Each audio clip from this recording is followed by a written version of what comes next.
Don't feel like everybody's watching you. I'm Dick Hamilton. I'm the current president of the Friends and Foundation of the Rochester Public Library. I'd like to welcome you all here for this event. Thank you for coming and for your many years of service. If I had been thinking in advance, I would have asked everybody to send in how many years they had, and we could tell you how many years it was cumulatively, but I'm guessing it's just an awful lot. Thank you very much for our co-sponsors in the event, the Staff Association, and I'd like to introduce Cynthia Dana, if you just have a moment or two to come up and give us a few words. Thank you.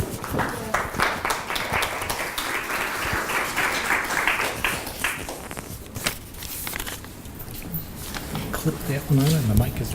You clip it where? You can put it in the box. I'll just hold it.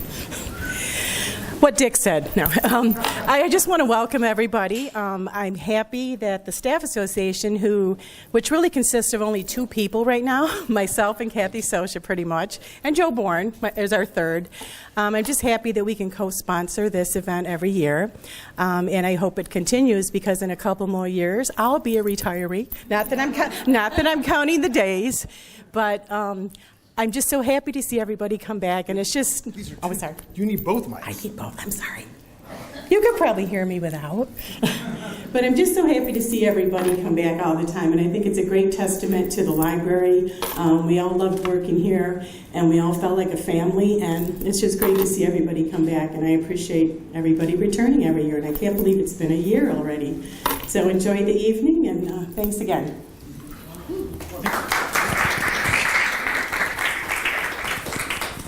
Thank you, Cindy. Before I start, I wanted to just say three things. First, as I said, the president of the Friends and Foundation, I want to thank you all. When the Friends and Foundation is out trying to raise money to help provide for additional program and support for the library, nothing matters quite so much as happy patrons. The terrific support that you gave throughout your careers really helps us, really enables us to go out and ask people to continue supporting the library, and that's really valuable. Second, I want to thank you as a trustee of the Rochester Public Library. All of the people in the community benefit from the ongoing service you provide. When I ever go to any of the branch libraries, all I see are a lot of very happy, satisfied people. They're happy to be there, and that's really a testament to what you do. And third, I want to thank you because I'm a patron of the library. I can't think of any time I've gone to the library, any of the libraries, and not been greeted by really friendly, courteous, professional people. I mean, the support you get when we get out there is tremendous. That's a testament to you and the legacy you left and the people you've trained at the library. So really, thanks very much. It's just always really appreciated. I would now like to, let's see, do I have anything else? I do have one other thing. You know, if you would like to leave a lasting legacy to the library, if you care to charitably contribute to the children's room, if you dare to donate for dynamic databases, there's an opportunity for here today. Please feel free to speak to Ned or any of the team. There are really some opportunities for planned giving. We'd be always happy to talk to you about that and really give you some ideas on how you might continue to help the library. We'd appreciate it.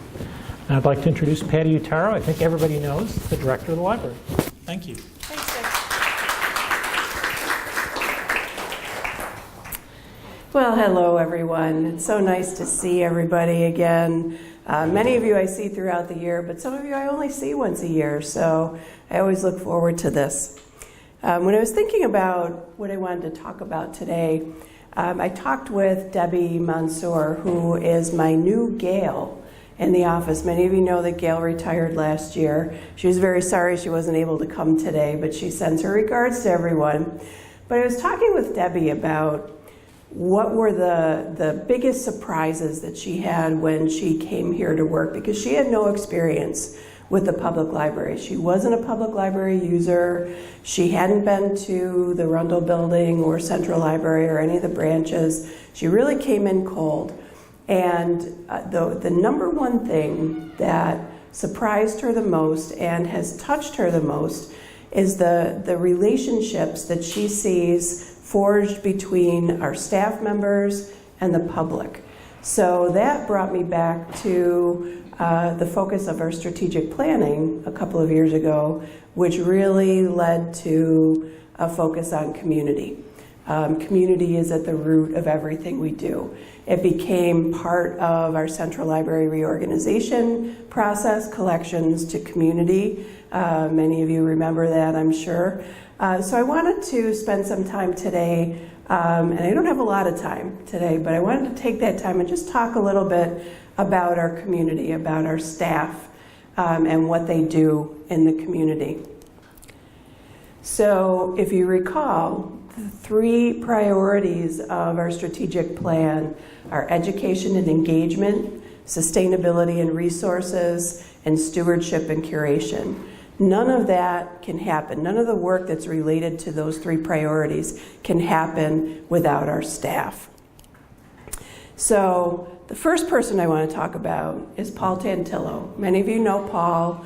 He was at the Central Library for many years. He's been the branch manager at Charlotte for quite a few years now. But I want to talk about Paul, and I want to talk about the staff at Charlotte and tell you a story that happened within the last year that I think really exemplifies the caring that our staff has for the community that they serve.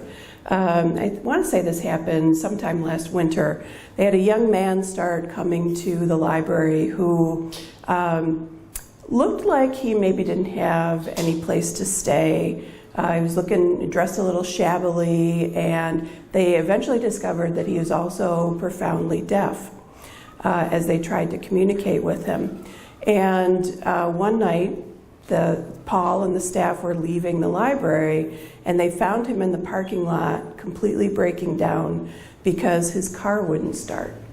And as they found an interpreter and they were able to communicate with this young man, they discovered that he was new to Rochester. He was from Indiana, and he had pulled up stakes and moved to Rochester because he just felt he needed something different in his life. He came to Rochester because he had heard good things about it, but he didn't know anybody here. He had no connections here, no family, no way to get this car fixed. And as they talked with him more, they discovered that he'd been living in his car. So Paul and other staff members at Charlotte got other members of the community involved and connected this young man with the services that he needed in order, first of all, to get his car fixed, to find a place to live, to find a place where he could clean up. They connected him with a family in the neighborhood who actually took him in and allowed him to rent a room.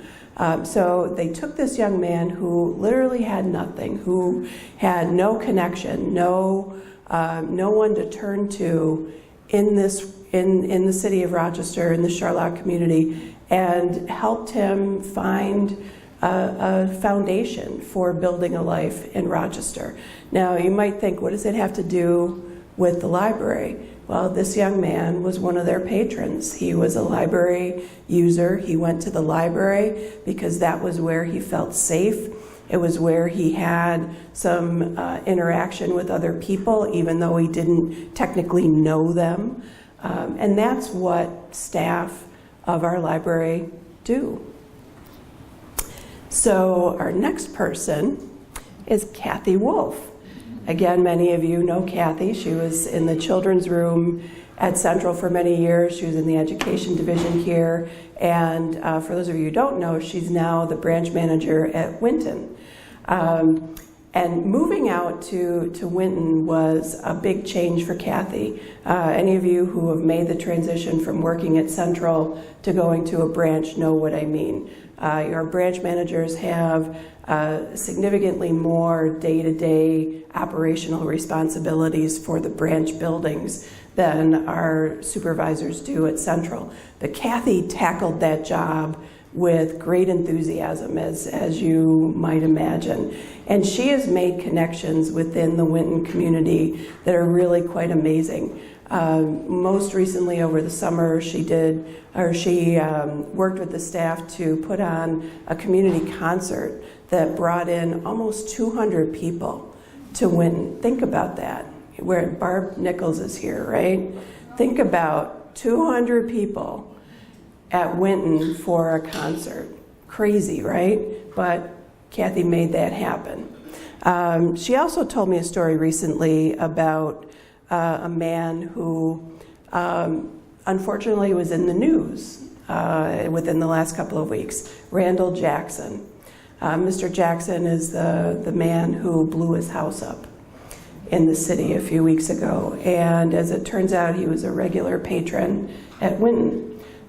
He had lost his wife. His family was nowhere to be found. So he would go to Winton every day and sit, and he'd read, and he'd talk to the staff. They would talk to him. You know, if he wasn't there, they would worry about him. They shared recipes. He would bring them tomato sauce.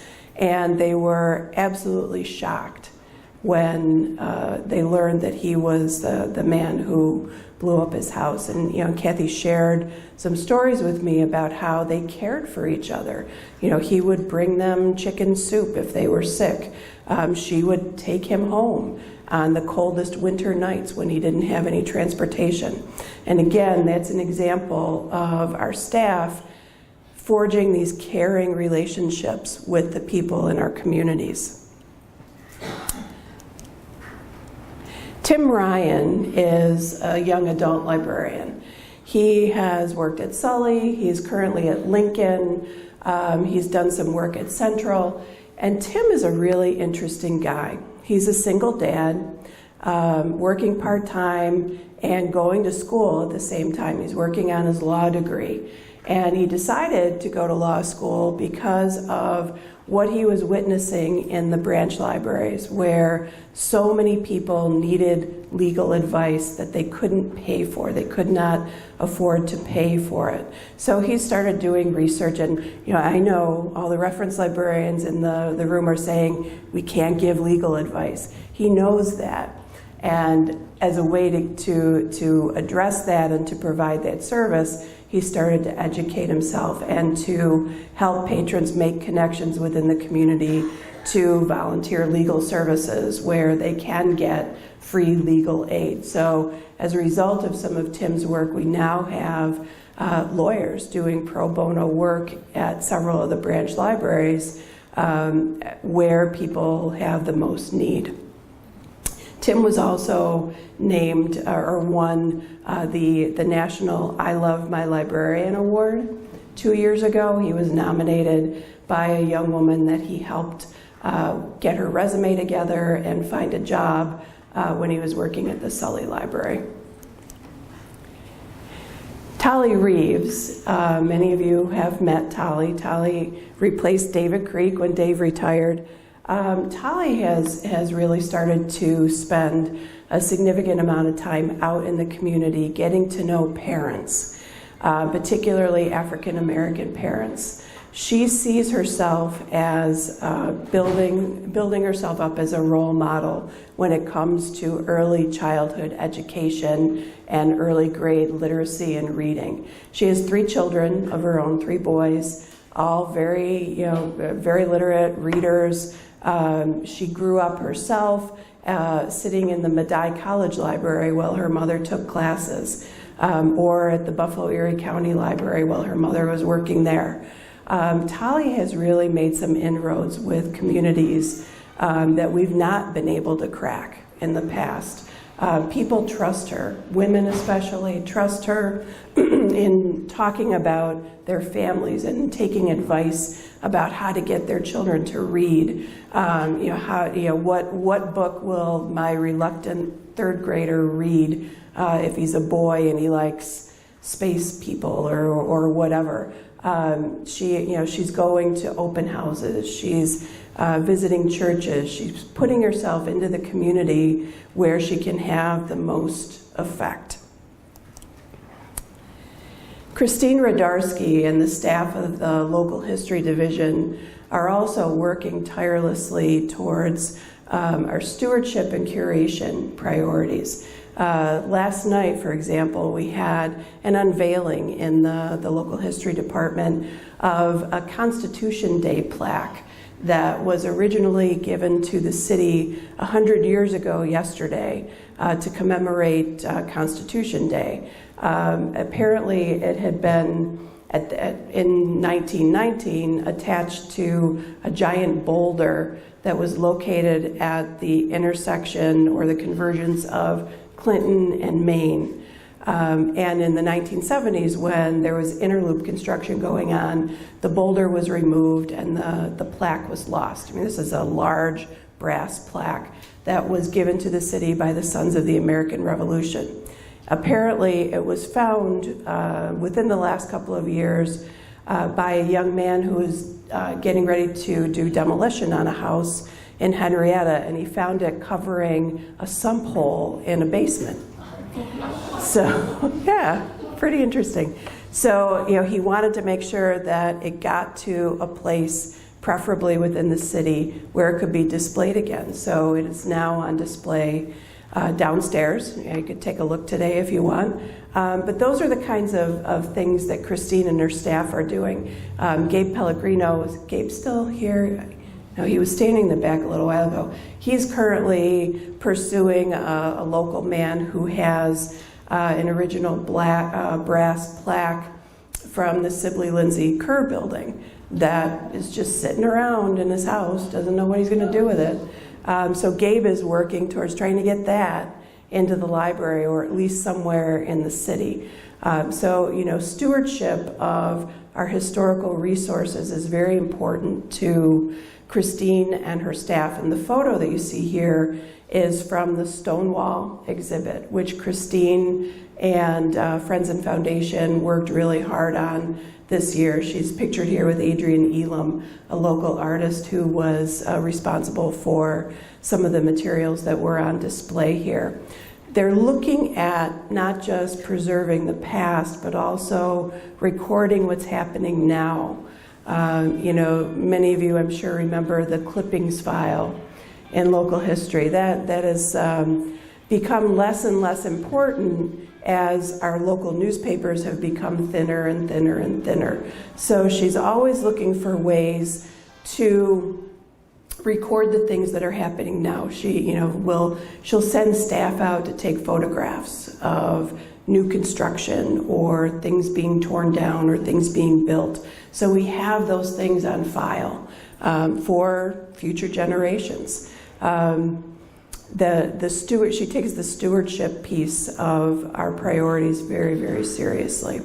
And I want to end with a story that is in the RPL annual report, if you picked it up in the back, but it's one that has become my favorite this year, that I think really exemplifies what impact the local history department can have on people, no matter where they are. Jay Osborne worked with a woman within the last year who was from England, who came to Rochester to find out what happened to her grandfather. He had come to Rochester as a married man to sort of make his fortune, and left a family in England.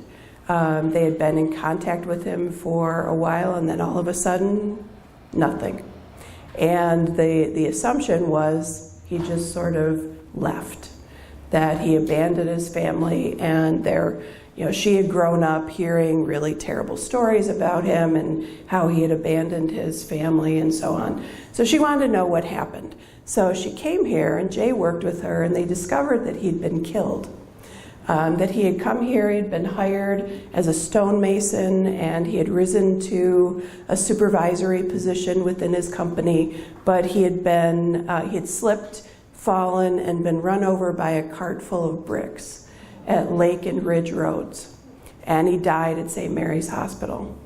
The newspaper accounts that they were able to find of the story said that he had been living in a boarding house not far from Rundle, listed himself as a married man, but didn't list any next of kin. So there was no way for people in Rochester to notify his family in England that he had died. So here was his granddaughter learning for the first time that this man did not abandon his family. It changed the dramatic ending of their family story significantly. And that, that took Jay sitting down with her and spending some time talking about what had happened to their family, who he was, where he might have been, and then going into the resources that we have here and finding an answer for her. I just find that story very moving and a good example of what our staff do every day. Which brings me to this man. You all know Harold. You all knew Harold. If you didn't know Harold, you've heard about him certainly. And one of the things that I've come to learn about Harold is that he was all about people. Everything that he did was for the benefit of the patron. And I like to think that we're carrying that forward today, that we're carrying that philosophy forward today through the Harold Hacker Fund for the Advancement of Libraries. I've talked about this fund in the past. You're going to hear today from 3 people who have benefited from that fund and been able to pursue some ideas that they wouldn't otherwise have been able to do. The fund itself is still rather small. There's between $15,000 and $20,000 a year that gets made available for people to from all over the region to apply to support innovations or staff development. Those were 2 things that we heard from Joan Hacker that were very important to Harold. So we've continued to push this fund out there and to encourage members of or staff in libraries in Monroe County, the Pioneer Library System, and any library that's served by the Rochester Regional Library Council to try new things. Every year there are more requests than can be funded. So I believe Ned is going to talk later about our challenge this year, which will benefit the Harold Hacker Fund. To sort of whet your appetites for that, we have 3 grant recipients with us today who are going to talk a little bit about their projects. Carol Molt from the Central Literature Division, Amy DeScenza from the MCLS Outreach Department, and Bruce Tehan from the Arnett Branch. Who's going to go first, guys? Okay, Carol, you're up. You have to use both microphones. So Oh, really? Okay, We're using 2 microphones for the benefit of the retirees who couldn't join us today, and Joe is recording, so. Okay. Put that up a little bit. Usually it's that Hi, everyone. It's really good to be here. I was really happy to be invited to talk about the Harold Hacker Fund and how it benefited the library for me. It's really nice to see some people that I've worked with in the past here at Central and other libraries. I especially love seeing Shirley. There she is, because Shirley gave me my start here at Central. So yours too? Oh, so I am deeply grateful to her for that. I'm also very thankful that I have received 2 Harold Hacker grants over the last 5 years. This has really enabled me to provide some great programs for our community. The first grant was in 2015, and I received a grant for almost $3,000 to host a self-published book festival here at Central. And at the time, we were just getting so many questions about self-publishing. It was, 5 years ago, and it was a time when self-publishing just really started to get big. You know, like 50 Shades of Grey came out, and that had originally been self-published, so people were all excited about that. So we were having a lot of patrons come in that were asking questions. How do I self-publish? How do I get started? We had self-published authors coming to us saying, hey, I have published a book, but like, now what? How do I get it out to people? So I had this idea for the Self-Published Book Festival, And I had no money to do it, so I applied for the grant, received it, and we organized, me and a whole committee of people, we organized a weekend-long festival. It was Saturday and Sunday, and we had a keynote speaker come from out of state who had written a popular book on self-publishing. We had a number of experts in self-publishing that came and taught workshops. We also had a wonderful book fair that included 44 self-published authors from the area that we had found to have written really excellent books. And that, I have to say, was no small task. We put a call out for submissions, and we had like 150, and we didn't really think about like what we had to do, which was we had to read every single book. Haven't done it since then. No, it was an insane amount of work, but we found 44 great authors. So they were able to come and network with other self-published authors in the community and sell their books, and it was really a wonderful event. So I feel like from out of that festival, I got so many emails and calls from people. Oh, we had over 300 people attend. It was really big. We had so much feedback afterwards, and so many people that wrote me and called me and said that the festival had really given them the confidence and the tools to start the self-publishing process. So I think that really filled a big void in the community. Out of the Self-Published Book Festival grew Rochester Writes, and that's a program that's been going on here this is the 3rd year. So there were many people that I met during the festival that said they really wanted creative writing classes. They wanted to better their skills in creative writing, and they also wanted to find other local writers that they could form a community with. So I came up with the idea of Rochester Writes. I was really looking to see what other libraries around the country were doing, and lo and behold, the Seattle Public Library had this great creative writing series that they called Seattle Writes. So I think Rochester Writes has a better ring to it. And so again, I really didn't have the program funds for it. We needed to hire teachers, and I wanted professionals. I wanted people that would do a great job teaching. And so I applied for the Harold Hacker grant, and I received a $3,600 grant. And we had an amazing year of Rochester Writes. We had over 16 classes, and that included a lot that were like 3- and 4-part series. We had classes ranging from journal writing to writing your family history. We had some self-publishing classes in there. We had just a whole variety of writing classes with 8 different teachers.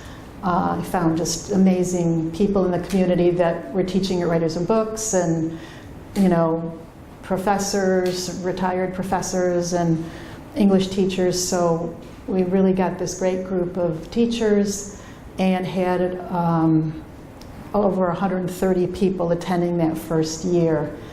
It culminated with a celebration and a reading where some of the writers were able to share aloud their writings with other people in a really safe environment. So it really exceeded expectations, and because of that, I was able to continue Rochester Writes through library program funds. So this is the 3rd year. It's just continued to grow. It's been wonderful. Our classes now, my fall classes, which start in a week and go through December, are all filled up with waiting lists. These have just become incredibly popular. And the really wonderful thing is that there's so many people that have taken these classes that have formed this community. And there's been many friendships made. They meet outside of the library sometimes for writing groups. I think one of the best stories is that Lisa Clemen, who teaches a lot of our Writing Your Family History classes, had two students, Karen and Jerry Bunton. And they, because of Lisa's encouragement and support, they really started writing down their family stories. They had many archives, photographs, and letters, and Lisa really helped them to start organizing that. And because of that, there is an exhibit right now down on the second floor in local history. If you haven't gone to see it, you really should. It's great. It's called, just get it right, it's called Everyday People, the Dinkle Family and Rochester's African American Past.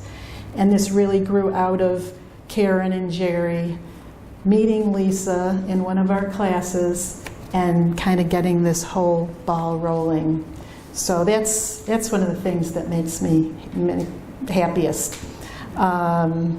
So yeah, I think that kind of covers it. I am just so deeply grateful to the foundation for providing me those awards. And pass it on to Bruce or Amy. Bruce? I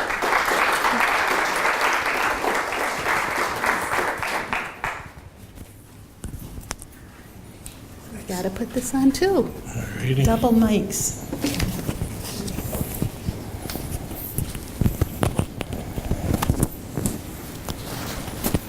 Hi, everybody. I'm here to talk about Books by Bike. You can see a Books by Bike right over there. In 2014, my boss at the time, Jen Lanio, who was in charge of the 5 southern branches in the city at the time, she was wondering if any of us would like to get a Books by Bike. We had to kind of build it from scratch sort of thing. And at the Arnett Library, we do an awful lot of outreach where that would come in handy. Actually, one of the retirees out here is one who got us going on all sorts of outreach in the community. Her name is Deb Leary. Thanks for doing that, Deb. And the reason it worked well for Arnett is at Arnett, I had an expert biker there. His name is Bruce Wilbur. He was a clerk at the time, type of guy who rides 80 miles at a time. So I had an expert there to kind of help us with it. And thanks to the Harold Hacker Fund and the Friends and Foundation, we were able to get it. And our goals were to increase, our goals were to provide library service at various outreach events in the community, to increase our visibility and to really market the library, and also to promote sustainability, biking being a clean mode of transportation.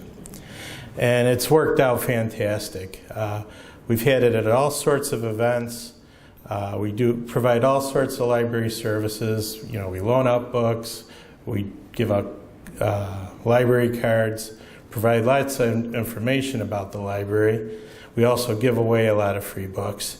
It's been wonderful, and it's worked out so well. RPL now has a total of 3 Books by Bike in the system. And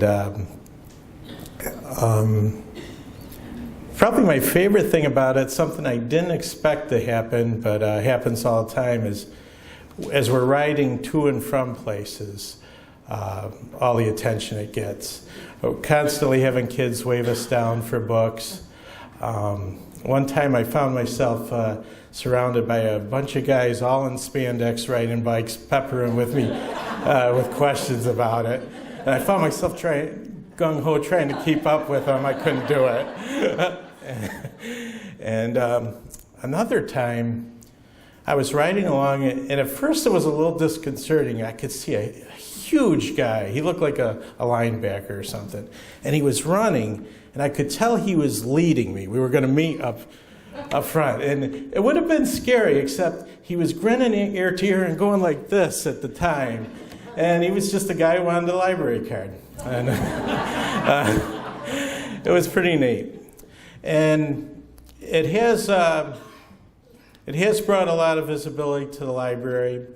We're at a lot of events where people are really drawn to it. We're able to tell them about the library. And oftentimes, those people who I might never have seen before start showing up at the library. And we've made the news sometimes. And I think it was a real big part of an award we got a couple of years ago, the local Library of the Year contest. We won that in 2015, and I have a feeling that thing was a big part of it.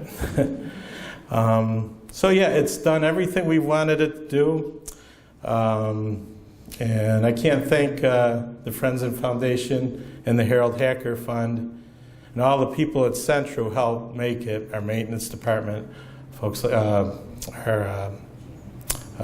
sorts of people. It's worked out really well, and none of it would have been possible without all the generous people donating to the foundation and the Harold Hacker Fund. Thanks.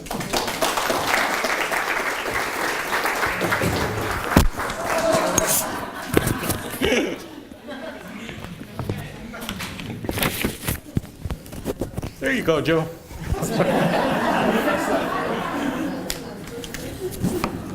You're okay. Nothing to blame for. Well, I put this on. I'll share my little book bike story. I was just telling Bruce that before there were multiple book bikes, Bruce lent me his book bike for an event, and he was like, the first rule of the book bike is you don't show up at an event and pull it out of a truck. You got to roll up on the bike. So I was like, okay. So he delivered the bike to the Charlotte branch, and I was going to ride to Ontario Beach for the Salute to Seniors event. And I rode it there, no problem. There was like a slight downhill, and it was like very nice. And then on the way back, even though it was empty, it was like that slight uphill. And my boss, Melanie Lewis, insisted on driving a car behind me with the flashers on. And it was so embarrassing, and we made a spectacle of ourselves, but we made it back. So, but Bruce was so nice, and he just like lugged the bike to Charlotte for us in his personal vehicle, and it was amazing. So hi, I'm Amy DeScenza, and I work for the Extension Department located right here in the Central Library. A lot of people probably don't know me because I haven't really been around RPL for that long, so I think I'm creeping up on my 5 years, which I know is nothing in RPL years. So in Extension, we basically serve the folks who can't come to the library. We select and we deliver library materials to about 75 homebound individuals throughout Monroe County. We provide rotating collections of books to 38 senior living facilities, adult day programs, and institutions like Rochester Psych. And let me tell you, many of these collections are manned by retired librarians, and they mean business. So we also purchase periodicals and educational materials for the Monroe County Jail and make bi-monthly visits to their adult education classrooms and various units like the Veterans Unit. And we provide outreach to senior groups, reentry programs, and schools serving special populations. We also have our own collection of about 28,000 items too. So the story I'm going to share with you this evening includes an unexpected plot twist, a second chance, support from super generous donors, and a happy ending. So in the spirit of full transparency, this project is still going on, and in fact, all the juicy stuff is coming up in October. So last year at about this time, I applied for Harold Hacker funds to implement a graphic novel program at the Monroe County Correctional Facility in Henrietta. The program, which was largely inspired by a conversation with RPL Zandy DiMatteo, was to include an author visit, programming based on a selection of the author's works, a continuing education piece for correctional facility staff that were interested in learning to use graphic novels to support their curriculum, and a book giveaway for inmates. So where did the idea come from? The Monroe County Correctional Facility, which is located in Henrietta, and Extension have a longtime partnership. We receive state funds to purchase periodicals and classroom materials for the facility, and my boss, Melanie Lewis, and I regularly visit with inmates enrolled in their adult ed classes to talk up library programs and services that will be of use to the inmates upon their release. So I don't know if you've ever visited a jail before, but you spend like a lot of time waiting around for the officers to transport the inmates around. So Melanie and I would wait, and the teachers would usually hit us up for book recommendations, and their question was always the same. Can you recommend some short books for us to use in the classroom? We'd make a few recommendations. We'd often include a graphic novel or two, like the March Trilogy by John Lewis. And then a week later, we'd get an email asking us to order some more Bluefords. So I don't know if you guys are familiar with the Blueford series, but they're like a high-interest, low-level novels that are geared toward reluctant young adult readers. Each novel has a teenage protagonist that's facing a difficult challenge like bullying, school violence, teen pregnancy, divorce, peer pressure, substance abuse. I am not a fan of the Blueford. I think they're outdated, and I think that they make reading seem lame, and I think that so I just basically saw this grant opportunity as a way to introduce something new to the adult ed curriculum at MCF. So at this point, all I knew was that I wanted to do a graphic novel program with the folks at the correctional facility. So I made a visit to our resident graphic novel expert, Zandy DiMatteo, for inspiration. And of course, she had the perfect idea. Zandy serves on the Greater Rochester Teen Reads Committee and had inside information that the committee would be bringing novelist Greg Neary to Rochester in October of 2019. So Neary's work includes graphic and multimodal novels in addition to your average chapter books. And although Greg mainly writes young adult fiction, his work is grounded in reality and has significant crossover appeal for adult audiences. He touches on some really interesting subject matter, such as this subculture of contemporary African-American cowboys living in major cities like Philadelphia and Brooklyn, and the story of Yummy Sandifer, an 11-year-old gang member who accidentally shoots and kills an innocent 14-year-old girl in mid-90s Chicago. I was familiar with some of Neary's work and was sold on the idea. So we got the grant, and due to the short-term nature of the average county jail stay, we thought it was best to put off the distribution of books and the programming until closer to the author visit, so we could kind of reach the same population. So then in early June, as Melanie and I were prepping for one of our bi-monthly visits to the classroom at the jail, we received word that the correctional facility was closing down and that they were going to send everybody downtown to the jail. So we're like, okay, no big deal, we'll just transfer our program downtown to the jail. But then all of a sudden, security became an issue, there were staffing changes, we started to get the runaround, and now I was officially freaking out because, you know, this was the first grant I'd ever received and I was about to blow it. So lucky for me, the Hacker Committee was kind enough to hear me out and granted me the flexibility I needed to find a new partner for the project, the Hillside Children's Center. So version 2.0 of this project doesn't look all that different from the original plan. There's still going to be an author visit. On October 7th, Greg Neary will speak to 3 groups of Hillside students ranging in age from pre-K to 12th grade and spanning 3 campuses. There's going to be a book giveaway. In anticipation of the visit, we selected, purchased, and distributed 200 copies of Neary's book to Hillside students. We're going to hold a collaborative book discussion of Neary's multimodal novel, Ghetto Cowboy, with RPL and Hillside staff, and there's going to be a professional development component led by Zandy DiMatteo for Hillside teachers and clinicians that are interested in learning more about how to use graphic novels to support their curriculum. So in this instance, I think the remix has turned out to be better than the original version. Out of a potential crisis, a promising new partnership with Hillside has emerged, and we're back on track with the jail for our regularly scheduled programming.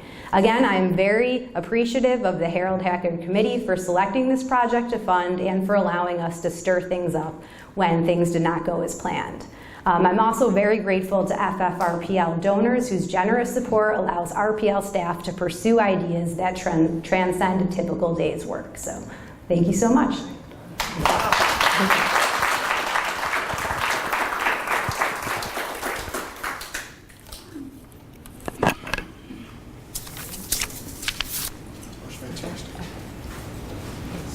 Bruce, I had asked you if you would ride the books by bike around the room for our amusement. All right, too bad. Well, thank you, Amy. Thank you, Bruce. Thank you, Carol. Thank you, Staff Association and the FFRPL staff who put this on, Patty and Dick Hamilton. And of course, thank all of you. It's very nice to see you all. I know many of you. This is a wonderful annual event, and I want to talk just a little bit about how the Harold Hacker Fund is administered to help do all these fantastic projects for the last, I think, 15 years. These are just three of the most exciting that also had props involved. The fund is about $200,000 raised in Harold's name. And every year, the Friends and Foundation work with the Rochester Regional Library Council to administer these grants. So thank you to them as well for being part of this. And that generates this money every year that we're able to allocate to all these fantastic projects. So that's where all of you come in. That's where this part that you knew is coming. The retirees who have gathered in the last couple of years have helped us fund the Overdrive Materials Project for Monroe County Library System, and last year, Rochester Reads, right? So this year we would love it if you would all help us grow the Harold Hacker Fund even more so that we can allocate more money and create more delight and joy for people who were just like you before you retired. I'm hoping we can do 1% better. 1%, Dick, you're a banker. Is that a reasonable amount? I think you should go higher. Should I? I like growth. You may make your own challenge to this room later if you'd like. Last year we had board and staff who put up about $400 as a challenge to the retirees to match for the Rochester Reads, and you all donated about $950. So you doubled that. Well done. I say double that again, because we have now from, again, board and staff donations, $1,000 in matching money. So let's double that. Can you all do that? Can you help us do that? That would be about 1% of the full fund. On your tables, you have slips, donation slips. They already say Retirees Challenge on them, customized just for you. And if you'd like to fill those out or take them home and mail them back, that would be wonderful and delightful. And you would be helping this library and this entire system continue to do great and amazing things for the community. What's wrong with that? That sounds good. Are there any questions? There are no questions. Then you can keep eating, and at 6 o'clock, how did you all like being here now in the later afternoon, gathering and getting together? Good? Good. We scheduled it for this day. Part of why it's in the late afternoon is at 6 o'clock across the street at the Kate Leeson Auditorium. There's going to be a dance band playing, and you may want to go and dance the night away. David Creek, I know that's you, at least. Otherwise, you are welcome to stay here until 8:30 when the guards will throw you out of this room and talk and catch up. But thank you all for being here. Thank you all for working here. And thank you all for coming back.